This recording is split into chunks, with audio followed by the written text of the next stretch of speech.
ଗନ୍ଧମାର୍ଦ୍ଦନରେ ନିଆଁ ଆଉ ତଳେ ଚାଲିଛି ମହୋତ୍ସବ। ପ୍ରଥମ ଷ୍ଟେଜ୍ରେ ବିରୋଧ ପ୍ରଦର୍ଶନ କଲେ ରାଜନୈତିକ ଏବଂ ସାମାଜିକ ସଂଗଠନ। ବଲାଙ୍ଗୀର ଜିଲ୍ଲାର ସ୍ୱାଭିମାନ ଐତିହ୍ୟ କିମ୍ବଦନ୍ତୀ ପର୍ବତ ଗନ୍ଧମାର୍ଦ୍ଦନରେ ନିଆଁ ଲାଗିଛି, ହେଲେ ତଳେ ଚାଲିଛି ମହୋତ୍ସବ। ଜିଲ୍ଲା କଂଗ୍ରେସ ଉପସଭାପତି ଅଜିତ ପୁରୋହିତଙ୍କ ଆବାହକତ୍ୱରେ କୋଚଲ ମୁକ୍ତି ମୋର୍ଚ୍ଚା, ଗନ୍ଧମାର୍ଦ୍ଦନ ସୁରକ୍ଷା ଯୁବ ପରିଷଦର କର୍ମକର୍ତ୍ତା ଗନ୍ଧମାର୍ଦ୍ଦନ ପାହାଡ଼ରେ ନିଆଁକୁ ନେଇ ମଞ୍ଚକୁ ବିରୋଧ କରିଥିଲେ। ପାଟଣାଗଡ଼ ଉପଜିଲ୍ଲାପାଳଙ୍କ ପ୍ରୟାସରେ ପ୍ରାୟ 1 ଘଣ୍ଟା ବୁଝାସୁଝା ପରେ ବିକ୍ଷୋଭରୁ ଓହରିଥିଲେ ବିଭିନ୍ନ ସଂଗଠନର ସଦସ୍ୟମାନେ। ପଶ୍ଚିମ ଓଡ଼ିଶାର ବଲାଙ୍ଗୀର ଜିଲ୍ଲାର ପ୍ରସିଦ୍ଧ ଶୈବପୀଠ ହରିଶଙ୍କରଠାରେ 5 ଦିନ ଧରି ନୃସିଂହ ଚତୁର୍ଦ୍ଦଶୀ ହରିଶଙ୍କର ମହୋତ୍ସବ ଚାଲୁଥିବା ବେଳେ ଆଜି ତୃତୀୟ ସନ୍ଧ୍ୟାରେ ପ୍ରଥମ ମଞ୍ଚରେ ଜିଲ୍ଲା କଂଗ୍ରେସ ଉପସଭାପତିଙ୍କ ସହ କୋଶଲ ମୁକ୍ତି ମୋର୍ଚ୍ଚା ଓ ଗନ୍ଧମାର୍ଦ୍ଦନ ସୁରକ୍ଷା କମିଟିର ସଦସ୍ୟମାନେ ମଞ୍ଚକୁ ବିରୋଧ କରି ନାରାବାଜି କରି ମଞ୍ଚ ଚଳାଇ ଦେଇନଥିଲେ।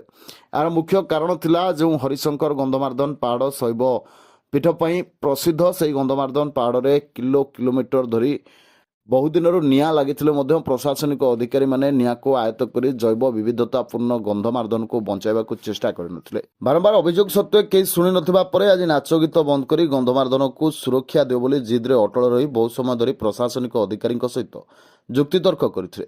ପାଟଣାଗଡ଼ ଉପଜିଲ୍ଲାପାଳଙ୍କ ସହିତ ନିଆଁ ଲିଭାଇବାକୁ ଡିଏଫ୍ଓ ଏବଂ ଏସ୍ସିଏଫ୍ ପହଞ୍ଚି ଆନ୍ଦୋଳନକାରୀଙ୍କ ସହ ଆଲୋଚନା କରି 10ଟି ସ୍ୱତନ୍ତ୍ର ଟିମ୍ ନିଆଁ ଲିଭାଇବାକୁ ତୁରନ୍ତ ନିୟୋଜିତ କରିବା ପରେ ଆନ୍ଦୋଳନ ପ୍ରତ୍ୟାହାର ହୋଇଥିଲା।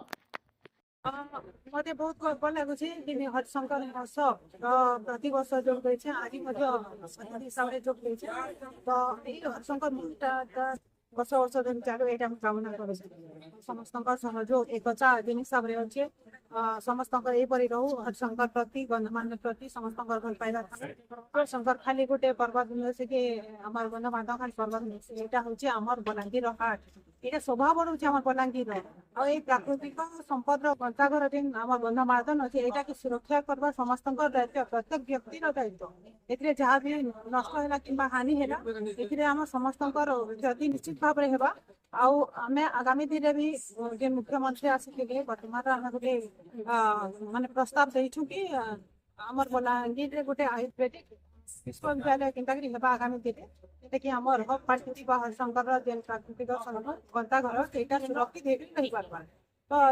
बलांगीर प्रदीप पुरोहित रिपोर्ट न्यूज 18+।